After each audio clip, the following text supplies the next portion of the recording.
Blighty Boxing with Frank Warren and Queensbury. Delighted to be joined by Callum Johnson, even though he's not fighting. How are you, mate? I'm good, mate. I'm good. I'm back in the gym and I'm training and I'm getting ready for the next date. It's a shame I'm not in this one, because it'd have been exciting, but I had a few little niggles that wasn't going to be quite ready in time, and instead of kind of pushing it and forcing it and taking a little bit of a chance, I thought the best thing to do is just give it a few more weeks. So that's what we did. You don't need to, do you? You're in a good position. Exactly. I know there's a light heavyweight theme to this show, hence why you're here, to sort of be added to the mix today, because obviously you're the sort of daddy of the group, really, aren't you? Well, I believe so. I think age-wise, I was talking about Callum. I'm the granddad of the group, but yeah, I believe I'm the number one in the country. But until we've all fought, we're gonna have to prove it, aren't we? Mm-hmm. You've had that a lot through your career, though, hasn't it? You can be the number one in the country just by fighting once every few years, hasn't you? Yeah, it's been like that, but it's been frustrating. It's been frustrating, but I do feel now, I feel settled. I feel happy here, and I feel like I'm gonna get the activity now that I've been craving, for the last 5, 6, 7 years. So I think we're in for a good couple of years.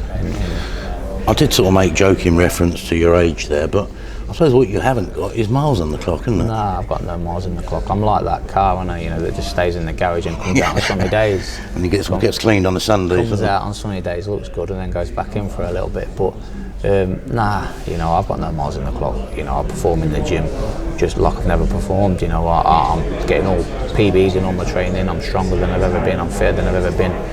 So I'm not worried about the age, and I think the age thing as well it's an old thing. It's just like people get stuck in that. Oh, he's old now. But if you look, it counts more in the lower weights. Yeah, maybe so. But I think over the years, I think we're evolving as human beings as well, and we're developing later and staying longer. Do you know what I mean? Because back in the day, you was a man at 18, 20. I didn't just start growing hairs by the time I was 18. Do you know what I mean? So I'm fresh. I'm fresh physically. I'm fresh in the mind. I'm fresh mentally, and I've never felt so good. I was going to say you're probably 35 going on 25, but then when you were 25, you probably weren't the unit you are now, were you? Nah, nothing like. You look at me at 25.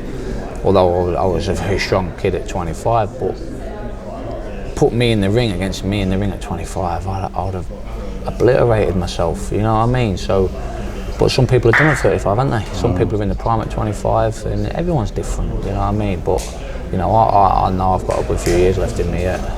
Your Queensbury second coming 2 or 3 months ago, whenever it was always the intention to go out there and have a shootout and just sort of, get a bit giddy? I bet Joe was having heart attacks. Yeah, do you know what? It wasn't the intention, no. But 770 days out of the ring, felt like again back here, like new TV network in BT, pressure to perform.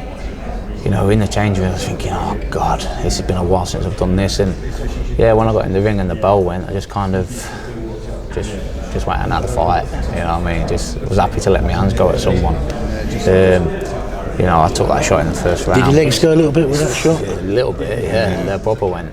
If you'd have followed that up, could you have been in big bother? I don't believe I would, because he tried to follow it up, but I was there, I was focused, and I put one back on him and I backed him up. I genuinely kind of didn't feel. I knew he'd hit me with a good shot, but I knew what was happening the whole time. I wasn't unaware of anything. So it was, people are saying, oh yeah, you took it well and things like that, but it's not ideal taking shots like that, let's be honest. But that's just something that, hopefully I won't do next time. And then you bludgeoned him. Yeah, like I say, it was exciting. I think it was a great end to that evening, wasn't it? Yeah, I think the TV, enjoyed it. I think the people watching enjoyed it. So I kind of did my job in what, I entertained everybody and got everybody excited. So, I was pleased about that. There's a few mistakes I made, obviously, but after 2 years of being out of the ring, you can kind of half got an excuse. Do you know what I mean? I think a lot of people were looking forward to seeing you as well, weren't they? You noticed it on social media, how pleased people were for you when you made the switch, the fact you had the date. And I think it's because they kind of bought into you last time because you had that real momentum, didn't you, with the Shawnee Monahan fight, and I think people thought you're really making something over there. Okay, it was over in the States, but you were really doing something, and then it was just. It was a weird one, really, because you know, obviously I won the British title, great performance against Frank, and I put up a decent performance against Beterbiev, although I got beat.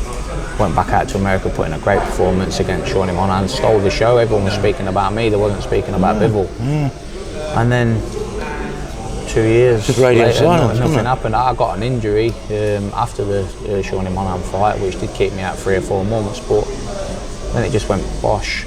The pandemic never helped things, obviously. But nah, it's a strange one. It can mask a lot of sins though, this pandemic, can't it? It's there wasn't a lot happening beforehand either, was there? Exactly. You know, there's always a lot of talk of, you know, I got offered the Bivol fight, you know. Do you want the Bivol fight? Yeah. Never happened. Do you want the Joe Smith fight? Yeah. Never happened. And, you know, it happened quite a lot, that, for whatever reason. And, it just never seemed to happen for me. I was saying to Lyndon earlier on, sort of about people with targets on their back. Everyone seems to want to fight Joe Smith, don't they? Yeah, he's a champion, isn't he? You know, he's a WBO champion. You know, yeah, but you want to fight Beterbiev, nobody else does. Yeah, listen, I'd jump in with him again next time out. I would. I'd love to have a go at him again.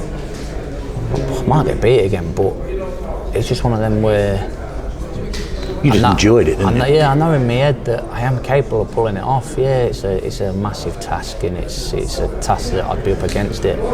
But I'd like to have another go, just so I can put my own demons to rest. Because if he beat me again and did the same again, I can go, do you know what? I'm quite good enough for him. Do you know what I mean? And if I did it, I can say, I knew I could do it. You know, it's one of them. But whoever, I just want to fight one of the world champions again, get another shot. Joe Smith's good though, isn't he? I mean, I think his story's great, isn't it? But he's the one that everyone seems to fancy fighting, isn't he? Let's be honest, I think he's the weakest of the world champions. Tough man, strong man, powerful man. It's a tough fight. It's a tough fight for anybody, but I think he's definitely probably the weakest of the champions. Bivol's beat him. You know, I don't think he'd get on too well with Beterbiev, but. And everyone's looking at that one as a chance to get the winnable world title fight, innit? You know, so and although Frank also has a good relationship with the WBO as well, so that's one that can probably be made for one of Frank's fighters. So we're here for Yard and Arthur in separate fights. What do you make of those two? I think they're both great fighters. They're both good. They've both got good characters. Yard's a big character, big name. Arthur's very good jab.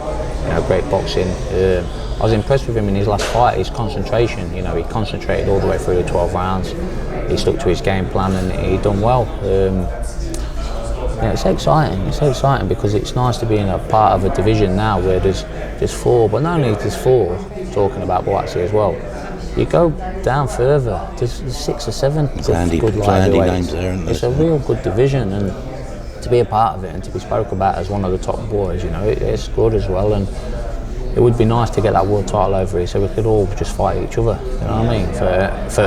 For a big meaningful fight with proper money on the line and that as well. So what do we know? August, is it sort of? I hope so, but I don't really know. All I know, I'm back in the gym now training, and I'll be ready for August. You know, whether I get a date in August or September, but hopefully it'll be August. Great stuff. Thank you very much, Callum. Nice one, mate. Thank you.